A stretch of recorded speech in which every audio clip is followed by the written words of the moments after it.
ಮೇಲಿಂದ ಮೇಲೆ ಬರುವಂತಹ ಸಮಸ್ಯೆಗಳನ್ನು ಕಂಟ್ರೋಲ್ ಮಾಡುವ ಶಕ್ತಿ ನಿಮಗಿದೆಯಾ?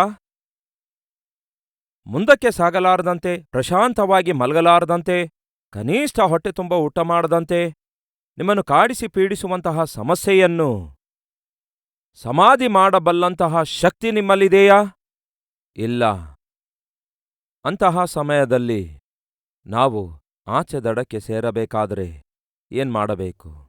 ಬದುಕಿನ ಮೇಲೆಯೇ ಆಸೆಯಲ್ಲ ಅಡಗಿಸಲ್ಪಟ್ಟ ವೇಳೆಯಲ್ಲಿ, ಜೀವಿತದ ಮೇಲೆಯೇ ಜಿಗುಪ್ಸೆ ನಿಮ್ಮನ್ನು ಆವರಿಸಿದ ವೇಳೆಯಲ್ಲಿ, ಯಾಕೆ ಬದುಕಿದ್ದೇನೆಂದು ನನಗೇ ಅರ್ಥವಾಗ್ತಿಲ್ಲ, ಯಾಕೆ ಜೀವಿಸ್ತಿದ್ದೇನೆಂದು ನನಗೇ ಅರ್ಥವಾಗ್ತಿಲ್ಲ, ಯಾಕೆ ಉದ್ಯೋಗ ಮಾಡ್ತಿದ್ದೇನೆಂದು ನನಗೇ ಅರ್ಥವಾಗ್ತಿಲ್ಲ, ಯಾಕೆ ಈ ಪ್ರಯತ್ನ ಮಾಡ್ತಿದ್ದೇನೆ ನನಗೆ ಅರ್ಥವಾಗ್ತಿಲ್ಲ, ಯಾಕೆ ಈ ವ್ಯಾಪಾರ ಮಾಡ್ತಿದ್ದೇನೆ ನನಗೆ ಅರ್ಥವಾಗ್ತಿಲ್ಲ ಎಂದು ಹೀಗೆ ಅರ್ಥವಾಗದ ಪರಿಸ್ಥಿತಿ ನೀವು ಹಾದು ಹೋಗುವಾಗ ಏನ್ ಮಾಡಬೇಕು? ಕೇಳಿ ಸಹೋದರ ಸಹೋದರಿಯರೇ, ಆತ್ಮೀಕರಿಗೂ ಕೂಡ ಕಷ್ಟಗಳು ಬರ್ತವೆ, ಆತ್ಮೀಕರಿಗೂ ಕೂಡ ಶ್ರಮೆಗಳು ಬರ್ತವೆ, ಆತ್ಮೀಕರಿಗೂ ಕೂಡ ಪ್ರಮಾದಕರವಾದ ಪರಿಸ್ಥಿತಿಗಳು ಬರ್ತವೆ. ಪಾಪ ಮಾಡಿದ್ರೆ ಮಾತ್ರ ಪ್ರಮಾದ ಉಂಟಾಗ್ತವೋ? ಪಾಪ ಮಾಡಿದ್ರೆ ಮಾತ್ರ ಅಪಾಯಗಳು ಬರ್ತವೋ?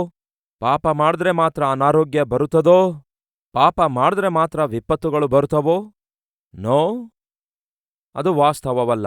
ಯಶ್, ಪಾಪವು ಕೊಡುವ ಸಂಬಳ ಇದೆ, ಅದು ಮರಣ.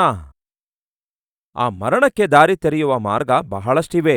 ಆದರೆ ಆತ್ಮಿಕ ಜೀವಿತದಲ್ಲಿ ನೀವು ಮುಂದೆ ಸಾಗುವಾಗ ನೀವು ಎದುರಿಸುವ ಸಮಸ್ಯೆಗಳೆಲ್ಲ ಪಾಪದಿಂದ ಮಾತ್ರ ಬರುವವುಗಳಲ್ಲ, ನಿಮ್ಮನ್ನು ಪರೀಕ್ಷಿಸಲು ಕೂಡ ಬರುವ ಸಾಧ್ಯತೆ ಇದ್ದಿರುತ್ತೆ.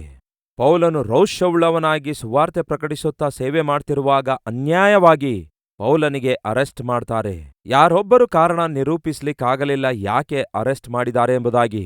ಕಾರಣವೇ ತೋರಿಸ್ಲಿಕ್ಕಾಗಲಿಲ್ಲ.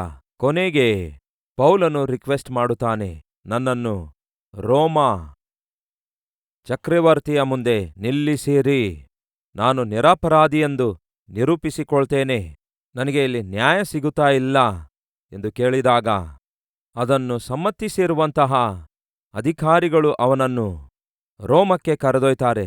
ಹಾಗೆ ಕರೆದೊಯ್ಯುವಂತಹ ಪ್ರಕ್ರಿಯೆಯಲ್ಲಿ ಹಡಗಿನಲ್ಲಿ ಅವನನ್ನು ಕರೆದೊಯ್ತಾರೆ. ಅವನು ಮಾಡ್ತಿರೋದು ದೇವರ ಚಿತ್ತ. ದೇವರ ಚಿತ್ತ ಮಾಡುತ್ತಿರುವಾಗ ದೊಡ್ಡ ತುಫಾನು ಬಂತು.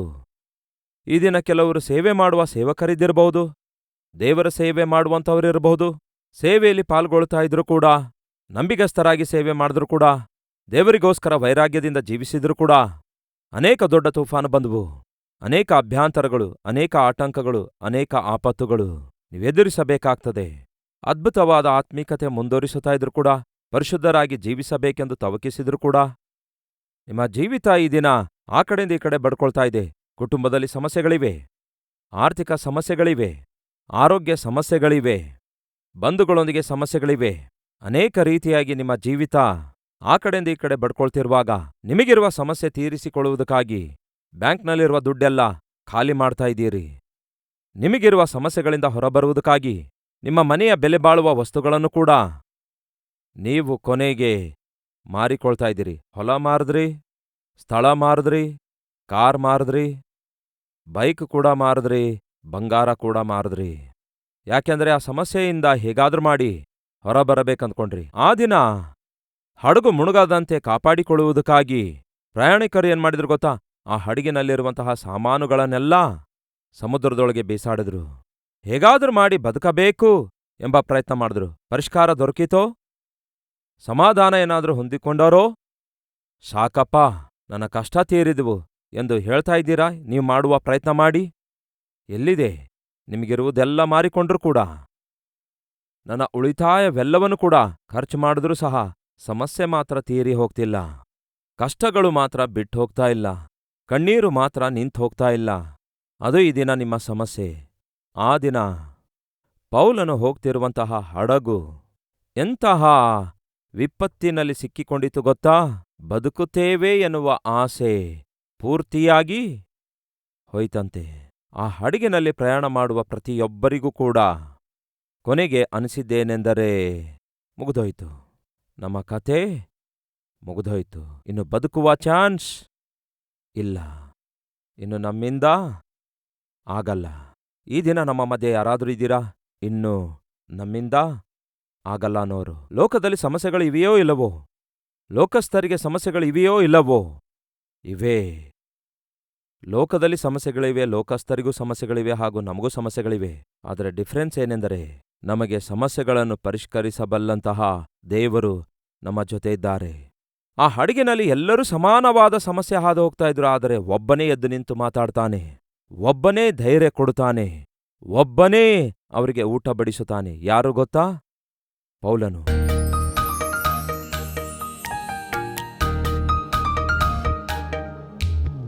ದೇವರೇ, ನಮ್ಮ ಸಹೋದರರನ್ನು ಕನಿಕರಿಸಿರಿ, ನಮ್ಮ ಸಹೋದರಿಯರನ್ನು ಕನಿಕರಿಸಿರಿ. ಸಮಸ್ಯೆ ಏನೇ ಆಗಿದ್ರು, ಅದು ಎಷ್ಟೇ ತೀವ್ರವಾಗಿದ್ರು, ಪರಿಷ್ಕಾರ ಮಾಡಬಲ್ಲ ದೇವರು ನೀವು, ಪರಿಷ್ಕರಿಸಬಲ್ಲ ದೇವರು ನೀವು, ಸಮಾಧಾನ ಕೊಡಬಲ್ಲ ದೇವರು ನೀವು. ನಾವು ಚಿಂತಿಸುವ ಅವಶ್ಯಕತೆ ಇಲ್ಲ, ದಿಗುಲು ಪಡುವ ಅವಶ್ಯಕತೆ ಇಲ್ಲ, ದುಃಖಿಸುವ ಅವಶ್ಯಕತೆ ಇಲ್ಲ. ನಮ್ಮ ಕತೆ ಮುಗಿದೋಯ್ತು ಎಂದು ನಾವು ಅಂದುಕೊಳ್ತಿರುವಾಗ, ನಿಮ್ಮ ಕೆಲಸ ಪ್ರಾರಂಭಿಸುವ ದೇವರೇ, ನಿಮಗೆ ವಂದನೆಗಳು. ನಿಮ್ಮ ಕೆಲಸ ಪ್ರಾರಂಭಿಸಿರಿ. ಪ್ರತಿಯೊಬ್ಬರಿಗೆ ಆಶೀರ್ವಾದ, ಆನಂದವನ್ನು ದಯಪಾಲಿಸಿರಿ. ಅನೇಕರಿಗೆ ಆಶೀರ್ವಾದಕರವಾಗಿ ನಮ್ಮ ಜೀವಿತವನ್ನು ಮಾರ್ಪಡಿಸಿರಿ ದೇವರೇ.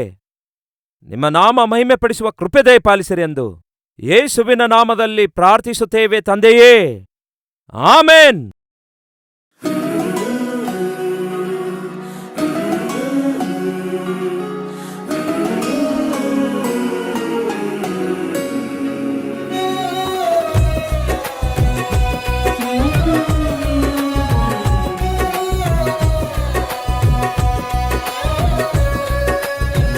ದಿನ ಸಾರಿದ ಸಂದೇಶ ನಿಮಗೆ ಆಶೀರ್ವಾದಕರವಾಗಿರುವುದಾದರೆ ಲೈಕ್ ಮಾಡಿರಿ.